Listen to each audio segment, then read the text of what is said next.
आमचा आवाज जोरात आहे ना. हो का, थोडा वर मग त्याला खालून लावू ना काहीतरी. किती इतका पाहिजे का आमची की टेबलाची?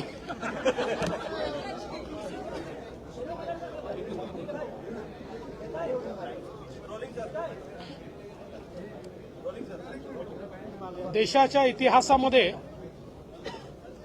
आज अतिशय महत्वाचा दिवस आहे.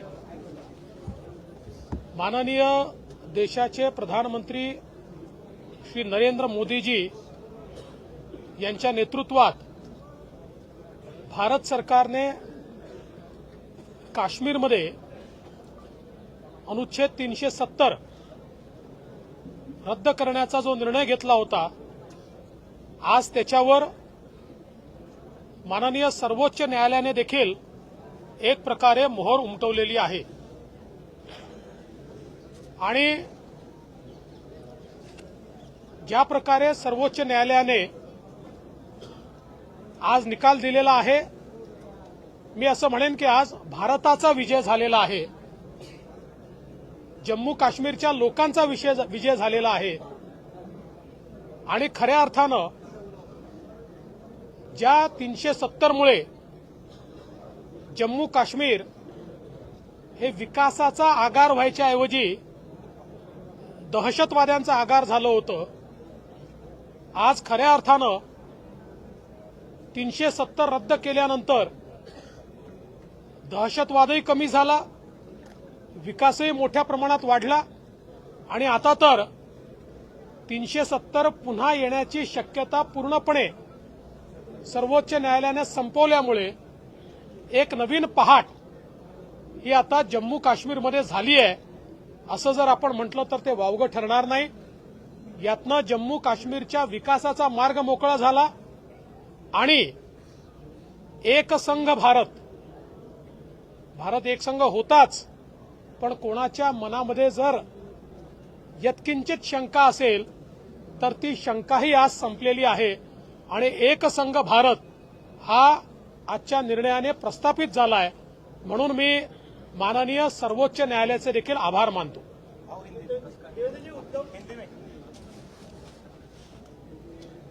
आज का दिन भारत के इतिहास में स्वर्ण अक्षरों से लिखा जाने वाला दिवस होगा. माननीय सुप्रीम कोर्ट ने जिस प्रकार से आदरणीय प्रधानमंत्री जी के नेतृत्व में लिया हुआ फैसला 370 को हटाने का, इसको वैध ठहराया है. मैं ऐसा मानता हूं कि इसके कारण जम्मू कश्मीर के लोगों के लिए एक नई शुरुआत, एक नई सुबह हुई है. वैसे भी जिस समय प्रधानमंत्री जी के नेतृत्व में भारत की संसद ने इसको हटाने का निर्णय लिया, उसके बाद हमने ये देखा लगातार आतंकवादी घटनाएं कम होती गई, विकास बढ़ता गया और जिस प्रकार से टूरिज्म के माध्यम से वहां के लोगों को रोजगार उपलब्ध हुआ, वो भी देखने लायक है.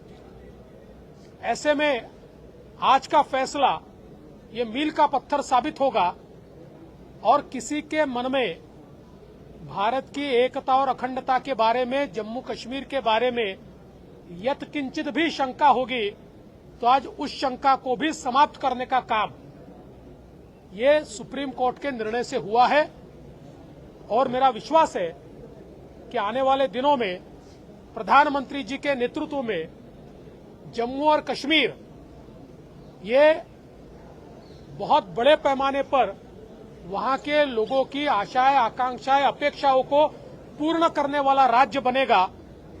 और जिस प्रकार से हम कहते हैं कि भारत का मुकुट ये जम्मू कश्मीर है, ये मुकुट निश्चित रूप से आने वाले दिनों में चमकेगा और दमकेगा. काश्मीर भारतात यावं अशी इच्छा होती. 24 निवडणुका काश्मीरमध्ये घेऊन दाखवा असं सुद्धा म्हणतात. पहिली गोष्ट तर अशी आहे की पाक व्यक्त काश्मीर हे भारतामध्ये आलं पाहिजे ही प्रत्येक भारतीयाची इच्छा आहे आणि मला विश्वास आहे आम्ही तर अखंड भारतावर विश्वास ठेवणारे लोक आहोत. त्याच्यामुळे जे असंभव वाटत होतं त्या गोष्टी मोदीजींनी संभव केलेल्या आहेत. म्हणून मला असं वाटतं की आपण येत्या काळाची वाट बघितली पाहिजे. सर, उद्धव ठाकरे असं देखील म्हणाले जे काश्मीर सोडून पंडित गेलेले आहेत त्यांना परत आणण्याची गॅरंटी पंतप्रधान नरेंद्र मोदी घेतली. पहिल्यांदा तर इतके वर्ष हिंदू हृदय सम्राट शिवसेना प्रमुख बाळासाहेब ठाकरे यांनी 370 कलम हटवलं पाहिजे अशी मागणी केली आणि त्यांची मागणी पूर्ण करण्याचं काम हे माननीय मोदीजींनी केलं. पण ज्यावेळी माननीय मोदीजी हे काम करत होते त्यावेळी शिवसेना म्हणजे उद्धव ठाकरेंची सेना, उद्धव ठाकरेंच्या सेनेची भूमिका ही राज्यसभेमध्ये वेगळी, लोकसभेमध्ये वेगळी, इकडेही तिकडेही तबलाही डग्गाही अशा प्रकारची राहिलेली आहे. त्याच्यामुळे त्यांना या संदर्भात बोलण्याचा अधिकारच नाही आहे. त्यांनी खरं म्हणजे शिवसेना प्रमुख वंदनीय बाळासाहेब ठाकरेंनी जे जे मुद्दे मांडले त्याच्या विपरीत भूमिका घेणाऱ्यांच्या भूमिकेला सातत्याने संसदेत त्या ठिकाणी साथ दिलेली आहे.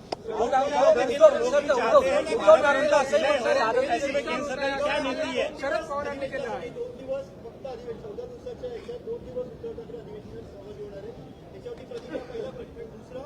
जो न्याय नवाब मलिकांना तुम्ही पत्रातून लावला तोच न्याय इतर लोकांना लावणार का असा प्रश्न तुम्हाला विचारला. पहिल्या प्रश्नाचं उत्तर असं आहे की किती आनंदाची गोष्ट आहे. उद्धवजी आले, अधिवेशनात आले. आता ते किती दिवस आले याचा हिशोब तुम्ही लावा. पण आले हे काय कमी आहे? प्रत्यक्ष येऊन बसले हे काय कमी आहे? त्यामुळे आता मी त्याच्यावर फार बोलणार नाही. जो न्याय नवाब मलिकांना आहे, नवाब मलिकांसारखा आरोप, त्यांच्यासारखी जेल, त्यांच्यासारखी परिस्थिती ही इतर कोणाची असेल तरी त्याच्यावर तोच न्याय लागला पाहिजे हे आम्ही सांगू. पीओके के लोग भी चाहते हैं कि उनका विलय भारत में हो, ऐसे में केंद्र सरकार की क्या नीति है? पीओके के लोग भी चाहते हैं कि उनका विलय भारत में हो, ऐसे में केंद्र सरकार की क्या नीति? मराठी प्रश्न देखिए, इसके लिए आप ध्यान दीजिए. आने वाले दिनों में देखिए मोदी है तो मुमकिन है, जो असंभव है वो मोदी जी ने हमेशा करके दिखाया है. आज इसके ऊपर बोलना उचित नहीं होगा. आप समय का इंतजार कीजिए. एक प्रश्न आहे. उद्धव ठाकरे असं म्हणाले की धारावीचा विकास झाला पाहिजे, कारण मोदीच्या मित्राचा विकास झाला नाही पाहिजे. टीडीआर बँक सरकारकडे असावी, अदानीकडे नव्हे, उद्धव ठाकरे असे म्हणाले. मी एकच गोष्ट या निमित्ताने सांगू इच्छितो की एक तर पहिलं जे धारावीचं टेंडर होतं ते तर काही अडाणींना नव्हतं. ते टेंडर रद्द करण्याचं काम कोणाच्या सरकारने केलं? उद्धव ठाकरेंच्या सरकारने केलं. आता जे टेंडर झालेलं आहे त्याच्या सगळ्या टर्म्स आणि कंडिशन्स ठरवण्याचं काम कोणी केलं? ते उद्धव ठाकरेंच्या सरकारने केलं. असं आहे की ही उद्धव ठाकरेजींची नीती आहे की ते विकासाच्या कामांना नेहमीच विरोध करतात आणि धारावीच्या लोकांना घर मिळू नये, कारण यांना घर मिळालं तर हे कदाचित आमच्या पाठीमागे येणार नाहीत, यांना झुंजवत ठेवा, अशा प्रकारची नीती त्यांची दिसते. त्या नीतीच्या अंतर्गतच त्यांचं काम चाललेलं आहे. तुम्ही बघा, आता त्यांनी पहिल्यांदा जी काही रिफायनरी होती त्या रिफायनरीला विरोध केला.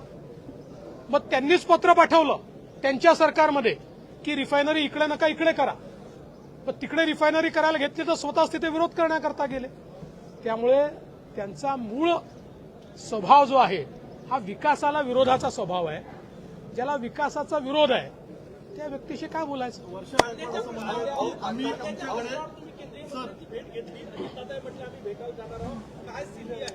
असं आहे की माननीय केंद्रीय मंत्री पियुष गोयल यांची मी भेट घेतली.